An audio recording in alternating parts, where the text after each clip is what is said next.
Thank you for listening to this podcast from TRE, Talk Radio Europe, your voice in Spain and around the world. For more information, please visit tre.radio.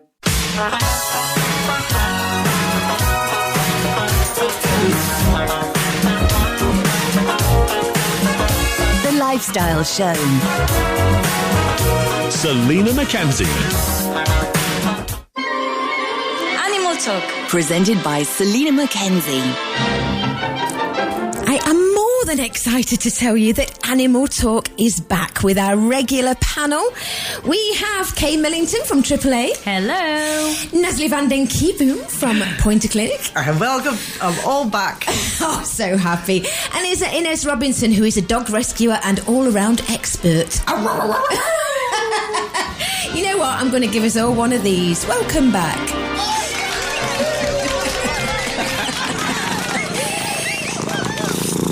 Animal Talk. Presented by Selina MacKenzie. But you don't know that one, Obviously, Kay? I know what that one is. A lion cub. Little putty cat. Oh, it's wonderful to be back and to have my regular panellists with us. If you've never joined us before, then we are talking all things animals for the next hour, and we'd love you to join in. There are 3 ways to get in touch, either with questions for our experts or just join in the conversation. You can call us on 952 78 4000. You can WhatsApp 645 99 67 95, or you can use good old-fashioned email, studio@tre.radio. We are here and waiting. And I'm going to start off with something a little bit sad, but there is a reason for it, ladies. Since we were last together, one of my little doggies died. My little Mickey died. And she died in December. And the reason I'm bringing it up is because we've always had 2 or 3 small dogs. All of a sudden, Gracie, who's the baby, has always been with 1 or 2 other dogs, is on her own. And she is so depressed. She's pining. We have to take her everywhere with us. So anyone that knows of any small breed puppies that need rehoming, I am in the market for a playmate for Gracie. Yes. We'll be on the case. When you say small, what's your version of small? Small to medium. We just can't have a large dog. We wouldn't be able to cope with a large dog. Small to medium. Sort of up to a Jack Russell type size. That type. Yeah, Mika was pretty much that sort of size. Okay. Yeah. We're on the case. Thank you. I've got lots of people on the case, but obviously we would never go out and buy a dog. And definitely a puppy? Rescue one. We prefer it because of her, because she's young herself, and I don't know if she'd take to an older dog. Yeah. I think it'd be better if she sort of... The oldest. And she's the oldest, the boss. Yeah, I think. But, we're open. We'd want to help any dog. So that's what I wanted to start with. But that is the thing, isn't it, Nasli? I mean, dog and Inez and Kay, dogs do pine because from 8 weeks old, she came into our house and was never not without one of her own kind. Yeah, It's the only animals, they pine. Yeah. It's the only answer to get another dog. You can't... Or a kitten? A kitten? Oh my goodness! It depends on the animal, really. I suppose, doesn't it? Every case is different. Of course, sometimes it's nice to have a friend. With cats, it's not always the answer. No, because they're very complicated. Yeah, they'd rather not. A little bit more easy. No, but I also know introduce. dogs that actually prefer to be on their own. Yeah, she definitely does. Yeah, and if she doesn't, if she's so depressed, and is she eating okay, though? She's eating okay. I say she's depressed. She's better than she was in the first few weeks, but she's just not the same happy, fun, running around dog. We take her for walks, we play with her in the garden, and I just know that she's missing... She needs a canine friend. Yeah, she's got a friend that she does go out with. She's got like a playmate, but of course they don't live together. So yes, so that's what I wanted to say there. Now let's start then. Nasli, what's all this microchip registration about then? How long have we got? Right, we've got a new medication law which has started on the 1st of January, and the basic idea is that in Europe they have said that all antibiotics have to be registered, not only to say, an animal or a person, but also to the owner, which kind of antibiotic it is. They've put them in separate groups so that those groups that are allowed or not allowed or reserved for human use only. Yeah. So we can only pick out of the ones that are allowed. That all has to then go onto this website thing so that it's all registered. And they also have forbidden us to sell antibiotics. I can give antibiotic as a treatment, yeah, so I could give an antibiotic injection, yeah, but I could not give you, say, the 5 tablets to finish the course with. As we said, because I know you came on the show a couple of weeks ago when you were doing the sort of protest. Yes. That's crazy, because even I know that antibiotics, you've got to take the course. It's no use just giving one. What's the point? What's exactly? So, and then they're like, we shouldn't be making money on it. But it's not about the money making. It's about providing a treatment. Yeah? Because I don't know for sure if you're going to go to the pharmacy and get the tablets and finish that course. Yeah. Yeah, so it's really put us all. And I don't get that. Don't make any money, because you are a business at the end of the day. For whatever reason, you've got to make money to keep the practice going. Yeah, exactly. And we don't make a fortune on antibiotics. No, it's ridiculous. Silly. So has anything changed in the last few weeks? Well, there's going to be a real, because our manifestation in Estepona was a success. It was about like 13 of us standing there with a silly piece of paper. Bless you. And then we got sent away by the police. Did you? Dear. Yes. Yeah, because you have over 10 people. I know this because of the bullfighting protests, yes. But over 10 people, you've got to have like a license to do it. Oh, Yeah. crikey. So that was it then, and we were all closed for an hour. So we then decided that was not enough. So on the 5th of May, there's going to be a bigger manifestation in Madrid. Okay. Which is unfortunately a Wednesday, so it's going to be pretty hard for everybody to go. Yeah. But I hope there are a lot of diehards, especially the people from Madrid. There will that be there, I imagine. yeah, and make a lot of noise there. Yeah. And then what we hope for is at least that the sanctions, so that if you don't comply with this law, the sanctions are so ridiculously high. They're between 30 to 80,000 euros. Yeah. So it's destroying it. You know, if you did something wrong, then your whole business is destroyed, basically. Exactly. And at the same time, we want the IVA to go from 21% to 10%. Yes. Because that would be nicer for our customers. But what are their reasons behind it? Do they just make these laws for the sake of making laws, or do they have their reasons for doing it? I think in Spain, part of it is making a law, and in making a law so ridiculously difficult, and so in a straight line that it's almost impossible to comply with the law. Like black or white, no grey area. Yeah. Exactly. Yeah, and also they could have given us like a transition phase. Yeah, okay, this is what it's supposed to be. Yeah, let's all get used to this and find ways that we can do it. Yeah, no, bomb, 1st of January, chaka. It's like the other law that we spoke about last year when you were here. The changes, was it to the insurance for dogs or what? The animal protection law. Animal protection law, that's it. Is that still the same? That's still ongoing, well, we isn't still it? don't have a registro de criadores. We still don't have the full positive list, although the rabbit, the guinea pig, and little birds have been added to it. Oh. Yeah, but the tortoise is still in no one's land. No. Yeah. Oh. Okay, well, we'll watch this space. We'll find out, obviously, on the next show, we'll find out when we're nearer to the 5th of May about Madrid, and you can update us on the animal protection law as well. The other thing that you wanted to bring up is viral cat diarrhea. That sounds nice. I hope you're all enjoying your lunch. Well, a mouthful. Diarrhea can have a lot of different causes. Yeah, say the most common one is that you just eaten something wrong. Yeah, or something that's not good enough anymore. It's spoiled and you eat that. But in cats, there is a viral diarrhea. And why I wanted to mention it is that a lot of cats are outside. Yeah, they poo outside. Not yours. Not mine. Yours are indoor cats. We all know that. So people don't really know that the cat has diarrhea. But with the viral diarrhea, what happens is it paralyzes the third eyelid that they have. So they can actually sit there with 2 little curtains in front of their eyes. Yeah, they have a fever, they feel miserable, but for the rest, there's nothing else than that. And usually you can find some evidence on the backside that some moist stuff has come out because I didn't want to clean it up properly. Yeah. And it's just because it's such a specific sign, those eyelids. And it takes for about 3 weeks for it to go away. Yeah. And it's viral. There's nothing much you can do but an anti-inflammatory. Oh, yeah. Have your cats had that, either at work or at home? I mean, always cats in general have problems with diarrhea. A lot of cats don't, because they're always eating dodgy things and when they're outside and whatever. But yeah, we do sometimes have these diarrhea thing problems, yeah. Have you got cats as well as dogs, Inez? Well, if got you one count Tigger dog as cat. a cat. Of course, Tigger. I remember Tigger when Tigger was a baby. Oh, how is Tigger doing? She's doing really well. She's doing really well, yeah. She must be a couple of years old now. Yeah, 3. 3 has gone fast. I remember doing a Zoom conversation with you about something, I can't remember, podcast or something, and you...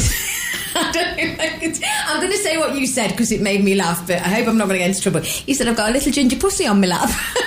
And she panned down and there's this tiny little ginger kitten, just tiny, teeny. She was tiny, I remember. Yes. She was 10 days old when we got her. Cute. She's huge now. She's, she's really big. She rules the roost in the house, I think. I've seen her. She does indeed. Yeah. Oh, yes. I've just done an interview in the first hour with a woman that's not an animal lover at all. She's a real city person, but she went back during lockdown into the countryside because of COVID and everything, and she found this baby hare. It was only a couple of weeks old, and she thought to herself, I know I'm not supposed to take them from the wild, you're not supposed to take them from the mother and they're wild, etc., but she left it for a few days and she was so worried that it would get eaten, so she took it in. 2 years later it still lives with her. It comes and goes as it wants, but it keeps coming back. She keeps saying, no, go, we're going back into the field, and it keeps coming back into her house. Sounds like most children. Yeah. Yeah, that's true.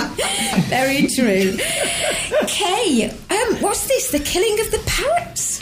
Yeah, so some of the town halls are getting grants to actually, quite high grants as well, up to €70,000 to cull again the monk parakeet, the Cotora argentina, which we all know you either love them or you hate them, but I'm an advocate for them, and they're not from here.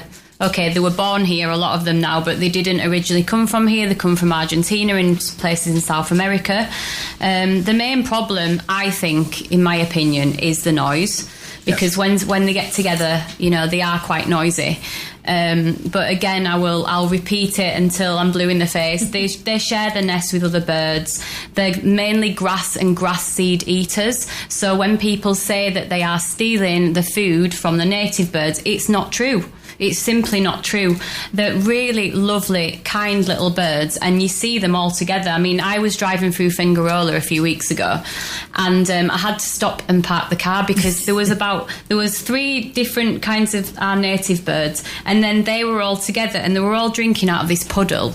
And I just thought, they say, they attack other birds, they're so aggressive, and it's not true. And what's happening now is they do cull them every now and then. It is horrible what they do. They catch them with nets and they gas them. Oh my God. And I think, as a person that's interested in ecology and, the environment, I do understand why people can get cross with them, because obviously when you've fed this information, and it's even in some of the magazines, newspapers, it's not true. Mm-hmm. People really do think that they're, stealing the other bird's nest and that they're basically upsetting the environment. Okay, they are non-native, but I do think it's really sad, and I think it's really cruel to do what they're doing. And they actually they can shoot them as well. It'd be far more humane, I would think, to shoot them than gas them. Gassing them it's just awful. because I love them so much. I mean, just hurting them in any way is upsetting. I mean, I've rescued quite a lot of them, and they're just so funny little characters, and they speak and they copy what you say. I mean, the last one that I hand reared from Tiny, Theo, I mean, he was just fantastic. And in the morning he started mimicking me in the morning, but very early, like 6:30 in the morning. And in the end, my partner Tony was like, right, I can't go on like this. It's either you or the bird, because this is not acceptable. And he was mimicking my laugh. Oh my! So one morning at 7:30, he started going exactly when I'm cackling, and I thought, "What's that?" And he said, "No, I'm sorry, Kay, but no, you've done your job. You've done your job. He's a wild animal. I think he needs to go back with his family now." And so off you pop. I'll always speak highly of them because I really am. I have travelled South America and I've met them over there as well, and I'm so touched by how they are and how sensitive they are and how intelligent, and I'll always speak for them no matter what's right or wrong or what people believe. I will always be their advocate because I love them. Yeah, that's your passion. It's my passion. Do we get hedgehogs over here? Yes, we do. You do? Because I was reading that they're really struggling in the UK. They're losing all the hedgehogs because of all the building. Yeah. They're building it, and there's just nowhere for them to hibernate or breed or whatever. And I didn't know whether we had them over here, but we do. Oh, yeah, we do. Yeah. I obviously actually moved helped. south. Huh? They've obviously moved they've south. moved. Yeah. They've emigrated. I actually helped a friend a few weeks ago with one that she found, a very small one, and he's fantastic now and he's been released. But there is quite a few of them about. But the problem in the UK is they're taking away the privet bushes and things like that, and when they're building the roads and construction, and they don't have anywhere to go. Yeah. So it's really sad, but they are endangered now in the UK. Yeah. Oh, they're so gorgeous. Yeah, as well. they are. I love them. Such beautiful creatures. Yeah. And one more before we go to our first advert break. When we were talking about this, and I kept seeing you two mention Habali. Is that right? Habali. And I'm like, what are they talking about, Habali? I actually thought Jabali at first because I didn't realise it's Spanish. Jabbling around. Like, Jabali? What's Jabali? It's wild boar, apparently. Yes. Oh my goodness. So Habali, a wild boar. So are there a lot more about at the moment? Is that why you wanted to bring it up? Well, I mean, there's a lot of controversy at the moment, especially on social media about them. Yes. Just to clear something up, which is many times I've seen it on the internet now, a lot of the wild boar habali that are being named that people are seeing, for example, the ones in the Miramar Centre, they are not wild boar.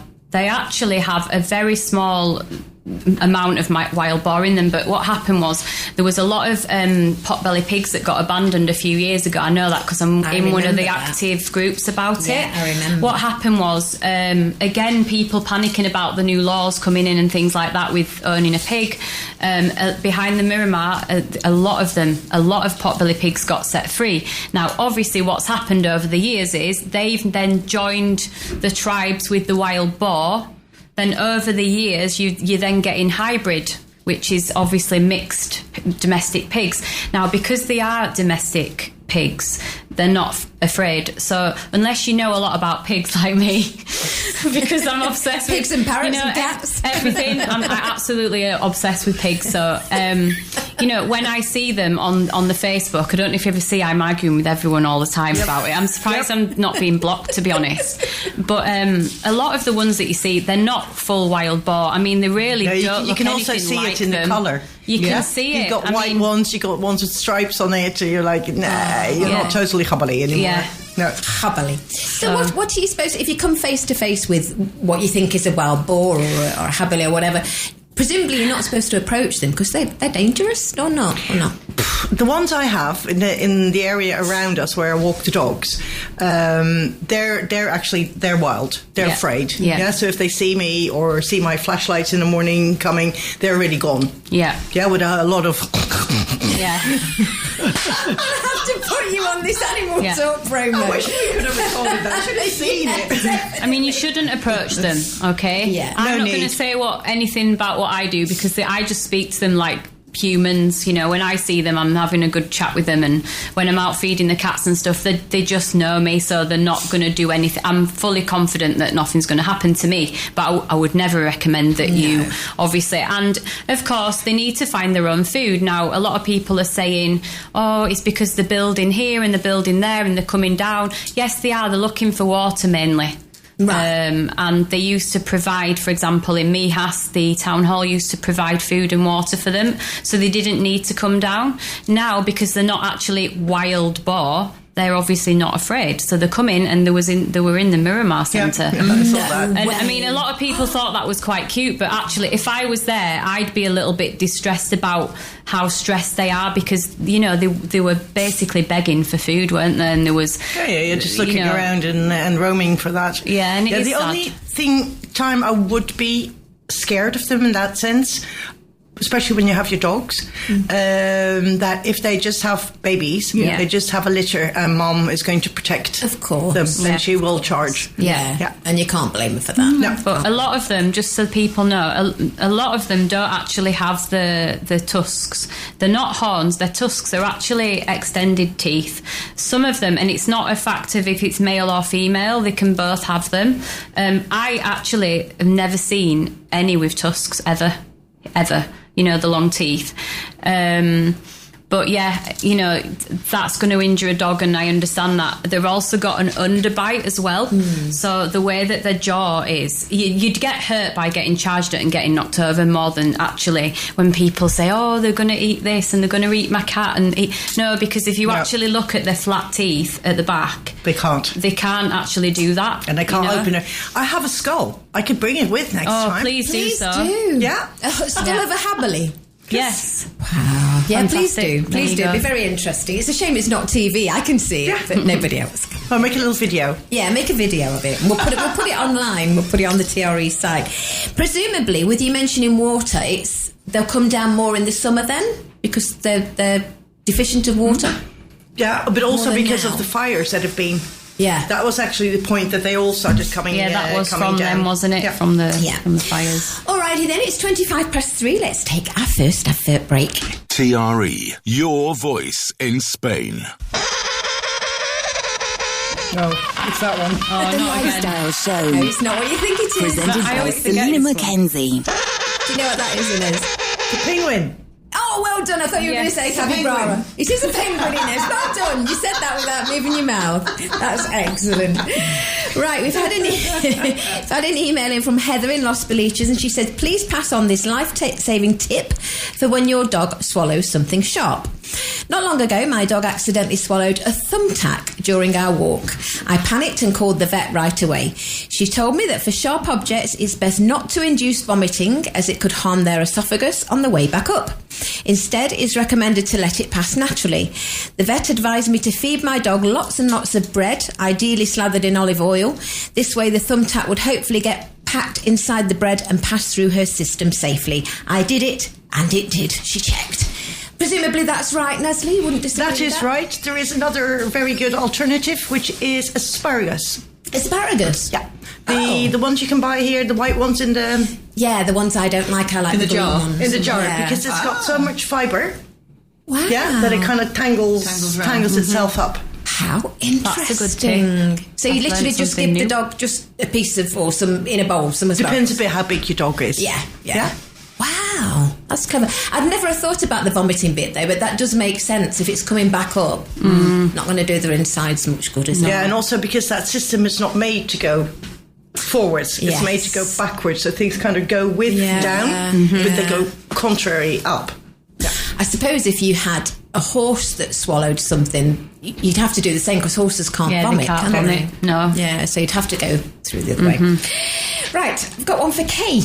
Great to have you all back. She says, I don't actually know who it is. Your last two digits are 97, but thank you for messaging.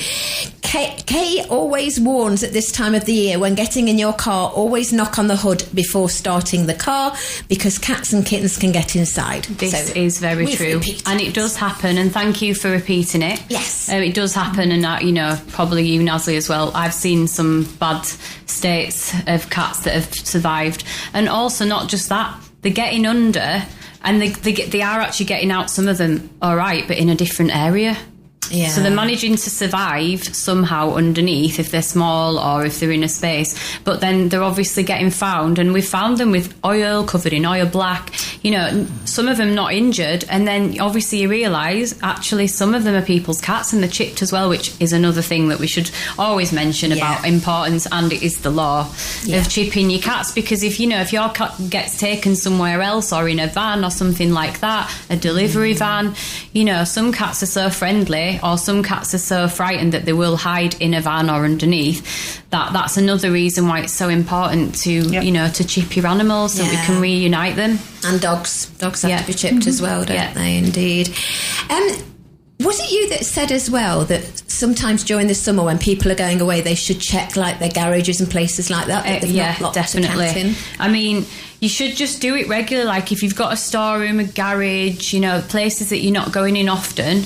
Obviously, every couple of days, I do it all the time, and sometimes I go in my garage when you've got neighbours going in and out and stuff, and just to check, that your storeroom, that there's no animals have gone in there, because if they get stuck inside for some time, it's bad. And again, like me and Nasli have seen the effects, and they don't always survive, but cats are known for it, aren't they? Exactly. And apartments. It's happened so many times. People have left the holiday apartment and, I don't want to go into detail, but a cat's got in and, they don't make it because they've got no food and water. So always to make sure when you're on holiday, if you've got an apartment, always double check your apartment before you lock up. Yeah. Good advice. Yeah. Good point, well made. I'm going to get the contact details out another time, and then I am going to tell you about a little competition. To contact TRE, please call 952 78 4000. Email studio@tre.radio. Send us a WhatsApp on +34 645 99 67 95. So apparently AAR, which is the Axarquera Animal Rescue, which is an animal charity based in the Axarquera area to the east of Malaga province, if you didn't know, is running an online cat competition to help raise money and find the area's most fabulous felines. You need to send your photos of your cats and kittens, whether they are rescues through AAR or through another charity, or even if they're pedigrees. Entries should be emailed to aarfundraiser@gmail.com, and each entry costs €5, which will go to the charity. That's fantastic. Isn't That's that a lovely nice? idea. It's a nice idea. But is this pictures only? Or is it the real cats? Photos of cats and kittens, it says. Oh, okay. Oh, it says here, hang on, I haven't highlighted this bit. They say as many different photos as you want may be entered, and that's that the cat's name should be mentioned with the photo. The competition was launched on Valentine's Day and will close this Friday, the 28th. You better get moving quickly. I'm definitely gonna enter Timothy the therapy cat, my cat, into there. I'll give you that. Definitely. Then you'll have all the details. Thank you very much. Wonderful. Somebody sent this in to me for your Animal Talk programme from Lucas in the Campo. To all walkers, countryside users, if you happen to come across a sheep lying on its back with its legs up, it is cast. Please be so kind as to tip or roll it back over. If left like this, they can die because they cannot get back up. This is a common problem and especially important this time of year, as most cast sheep will be carrying lambs, hence the struggle to get to their feet. Yes, that's Correct. true. And thank you for sharing that. Correct again. Yeah, it's important, some of these things. I would Not never have everyone thought knows, about it. No, exactly. Same for tortoise, by the way. Yeah. Tortoise. You say it like me. My husband says, it's tortoise. I'm like, it's tortoise. It's tortoise. I'm sorry. Like, no, you say I think You do it the posh way. Tortoise. Tortoise. What do you say about what goes around your neck? Jewellery. What do you call that? Jewellery. No, the one that, not a bracelet, not earrings, this one. Necklace. Ah, you see, I say necklace. Tortoise, necklace. Oh dear. Right, let's go to some of these WhatsApps then. What we're doing for time, we're fine for time. So, some WhatsApps have come in. Dane in Calahonda. My dog has really itchy paws and he licks and bites them constantly. Could it be an allergy, or what should I do? Who wants to answer that one? It is very well an allergy. Yeah, it is probably a contact allergy. So things that it's walking through, which irritates. The first thing I would do, just to see if that already helps, is to clean the feet after every walk with a diluted apple cider vinegar. Oh, okay. Yeah. Yeah, apple cider vinegar, okay. I had a Westie, and she had a constant yeast infection, which I think is quite common in Westies, and they were on the tops of her paws, not the pads, but that was just something she sort of inherited, I think.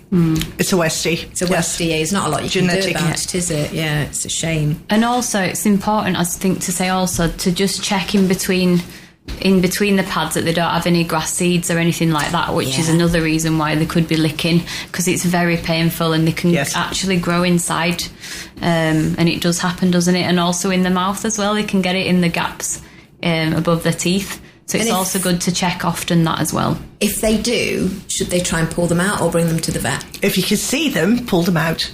Absolutely. Right. Yeah. What about ticks, you see? This is a bit controversial, whether you should put alcohol on a tick if it's on a cat or a dog. Try and make... That's what I heard. Make it drunk. It falls to sleep, you can pull it out. But it's dangerous because you can leave the head in, can't you? Yeah. You're all laughing at me. No. Also, you don't want to pee the tick off. Yeah? Well, if it's had a lot to drink, it won't. You'll be quite happy. The tick goes on the animal or human or whatever, puts in his two sucky things, yeah? Then he injects a bit of decoagulant so he can suck the blood, yeah? So then he's sucking blood and sucking blood and sucking blood. But when you start to annoy him with a cigarette or with alcohol, he will vomit. Right. Yeah, so regurgitate, vomit into the bloodstream, and that's how you get an infection from a tick. So if you want to take one off that is alive, you have to do it swiftly, which means you hold it, you put your nails between the tick and the animal, and you twist either right or left, depends which hand you use. Okay. Yeah, and then it goes plop. Okay. Do you have them on your dogs? You've got 7 dogs, is it you've got in us? Yeah, just the 7. Just the 7 and Tigger the cat. Any more and Tigger the cat. Have you seen any ticks yet? No, but I'm into very natural stuff, and I spray them with a little concoction that I make myself with apple cider vinegar, water and some essential oils, and I've touched wood. I haven't seen any for years. Oh, that's good. That's excellent. And we've got a jungle at the moment. We've got a strimmer coming round. I didn't read it properly. I thought it was a stripper, but it's actually Damn. Friday afternoon, I was all ready with my bottle of wine. Oh, bless you. That's funny. And just going off piste a bit here, is it processionary caterpillar time? Yeah, do you know, I was just about to say. Yeah, I thought it was coming on. Quite a few people have seen them. Yeah, they have. And a lot of people still don't know, and it's understandable if people have just moved here. So who wants to say what they are, the little monkeys? Do you want to go for that one, Nasli? Yeah. Or would you like me to? Okay, well, the caterpillars, they're little caterpillars, and they're very hairy, and those hairs are very allergenic. That means they have something on it that you can get an acute allergic reaction from them. And they're noticeable because, well, first you see the nests in the tree. So if you're in an area with pine trees and you see those big, fluffy, white nests there, then this is the time that they're going to be, say, big enough to fall out of the nest or to walk down the nest. Once they're on the floor, they will, in procession, so head to butt to like a small snake, doesn't it? Exactly. Yeah. And with a little bit of sunshine, what you see in the distance is like this nice, pretty thing, and the dog's like, oh, that's interesting. Yeah, it goes up there, sniffs it, then licks his nose, and all those little hair are on his tongue. Yeah. Now, if you don't rinse that off immediately and look for help, that whole tongue is going to swell up. And I mean swell up to 10 times the size, in which a dog cannot eat, cannot drink, and that piece of tongue will fall off. Cats also are doing that. Also. And to be fair, children. I was going to say children, people, so humans, dangerous. Adults. They're really, really nasty. Yeah, really nasty. But can I just also say that they are the main food source for the hoopoe, which is one of our native birds in Europe. Bird? Yeah, really. And they are one of the only birds that eat them, and they don't become ill. No, they don't. Doesn't bother them. I'm not defending either side. What I'm saying is, you know, everything is here for a reason, and obviously, you know, I say that if your dog is off the lead and you don't know where it's going, obviously if you're taking your dog out, I'm not telling everyone that you're not allowed to have your dog off the lead, but in this time, if you're walking where there's nets are, just be careful. You just really look where do, you're going. because it's Look not worth. out for pine trees. I mean, if you're taking the dog for a walk up in the fields and the forests and everything, there aren't necessarily pine trees, but there could well be. Yeah. So Just just keep watching your eye out on the for- ground. Yeah, just keep an eye. Yeah, absolutely.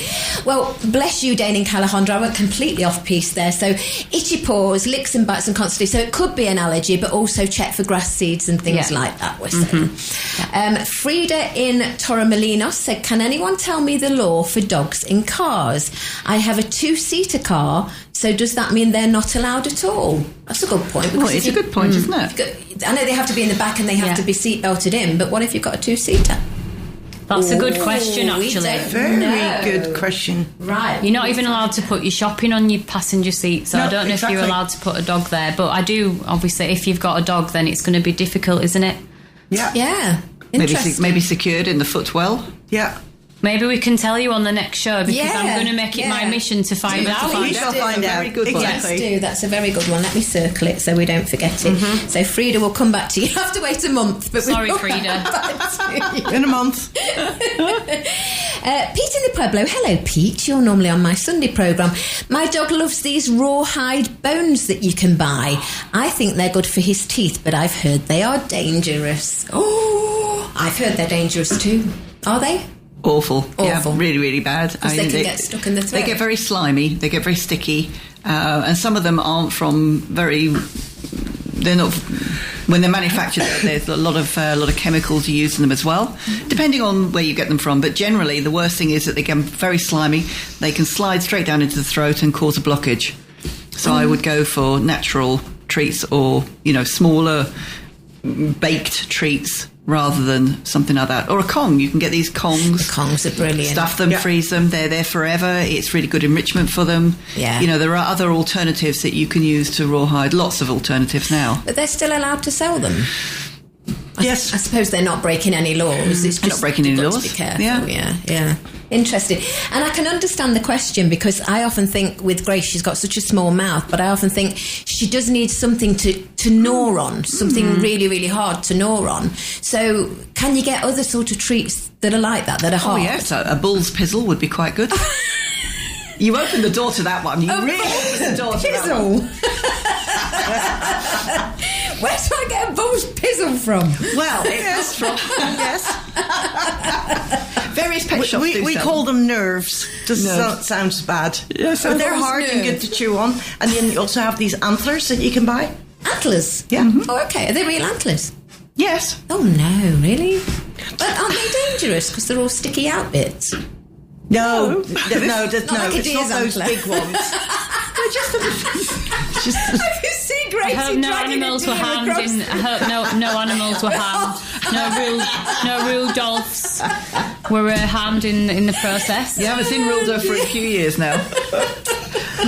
And It's all good little pig's ears, beef ears. Pig's there's ears. all sorts of things. She does all like sorts pig's of ears. things. All sorts of things that they can really get their teeth into. And it's natural. It's protein. It's good for them. You're not doing any harm at all. Okay, so we are saying, in our opinion, Pete in the Pueblo, that probably best to stay away from the rawhide ones. And this last one is Kathy in Marbella. Is ringworm an actual worm, and can cats get it? Ringworm is not a worm. Thankfully. It is a fungus. Oh, why do they call it ringworm? Because on the human skin, it's a round lesion with a uppity ring around it. Mm-hmm. So they used to think that there was a worm lying in the skin. But it isn't. So it's fungus. Is it just grown then from the body? Yeah. And obviously they pass it on. Yeah, cats and animals can get it, but I'm the queen of ringworm. Don't worry, guys, I don't have any at the moment. Okay, you can't see Kay. We're all moving. I'm the ringworm expert. And in Spanish we call it hongos. Yeah, hongos. Why are you the queen of ringworm? Because you know a lot about it. Because it's another subject that...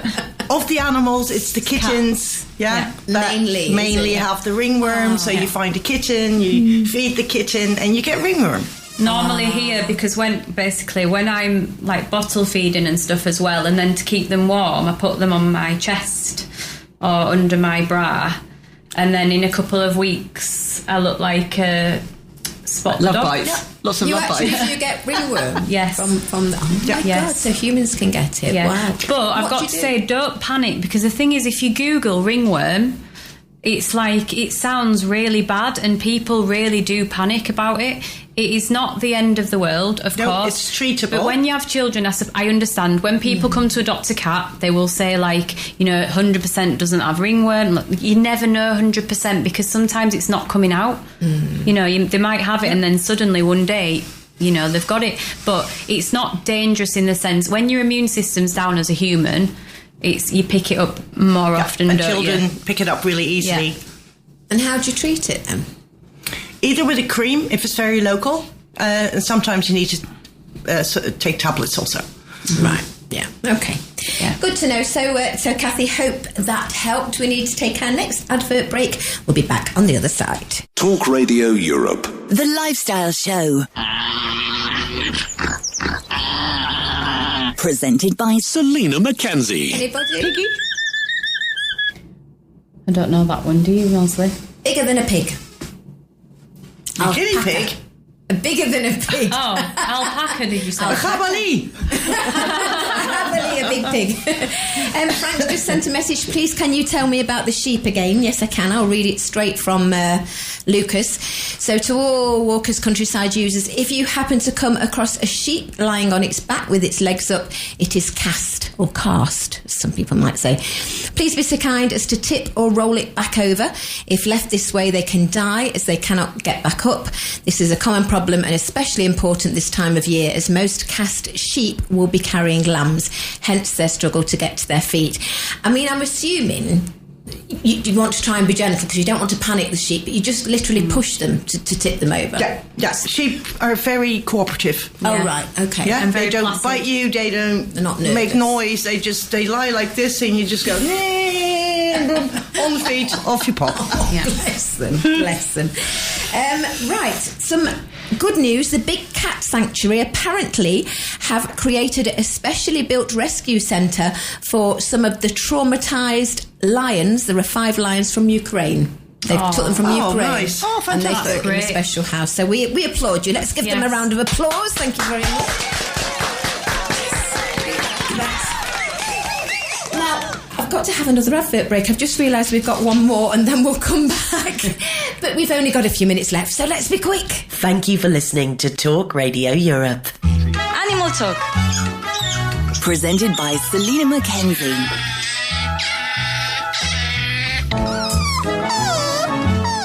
What was that one then? Donkey. No. Sounds like a donkey. It was an otter. Otter. Okay. Close. Otter.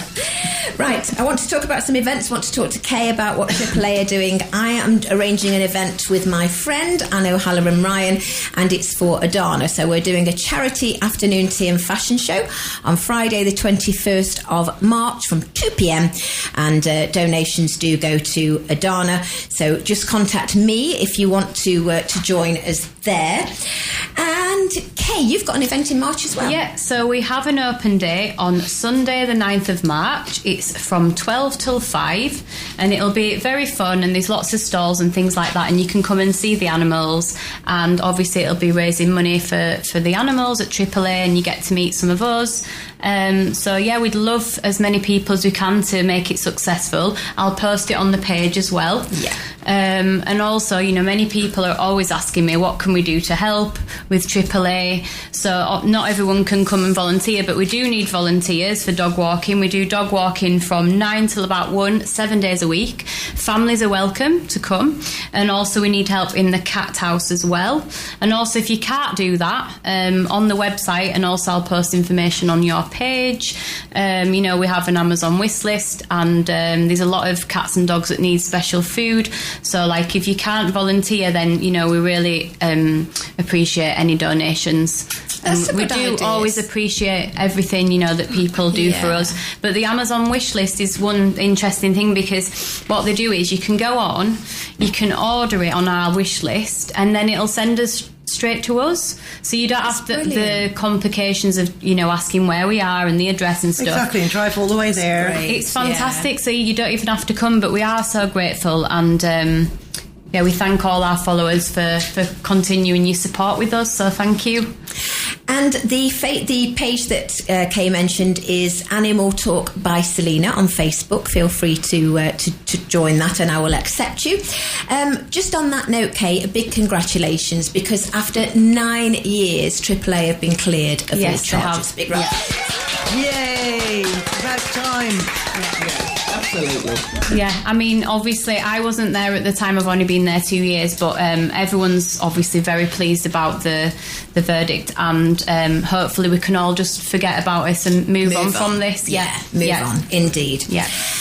Nasli, you are from Pointer Clinic in Estepona. That is correct. How can people get in touch if they want to find out about your expertise? Well, by phone, 95-280-4165. Or we're also on Facebook, which is Pointer Veterinary Clinic Estepona. And by email at info@pointerclinic.com. Perfect. And Inez Robinson, one of the nicest and best dog rescuers that I know. True. Thank you very much. You're very welcome. How can people get in touch with you, and tell us a bit more about yourself? Well, alongside my dog rescue, I've got involved with a new wellness technology. It comes in a patch. It works on phototherapy. There are no chemicals, nothing in it. And it helps the body to heal itself. And that's humans, animals, plants, even anything with plants. Wow. Even can help with plants. So there's an awful lot behind it. It's great. I have no pains anymore. My husband has his mobility back, and you can contact me. Probably the easiest way is on my email, which is Inez with a Z Robinson 13 @gmail.com. Why 13? Is it your lucky number? It's my lucky number. Of course it is. Of course it is. Well, I tell you what, ladies, it has been a delight for me to have you back.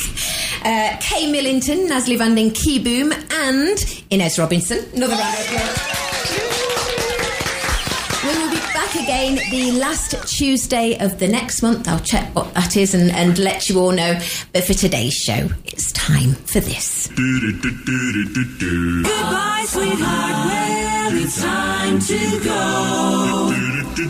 We're back tomorrow with another show. Well, unless we're fired, we'll talk to you then. Goodbye, sweetheart. Goodbye. Thank you to everyone who listened and joined in. Thank you to my lovely panellists. You've been listening to a TRE production. If you've enjoyed this programme, there'll be another episode waiting for you next week, right here on this platform, where you can also access our extensive back catalogue of shows and interviews. For more information on our live programming, social media channels and apps, and how to contact Talk Radio Europe, please visit TRE.radio.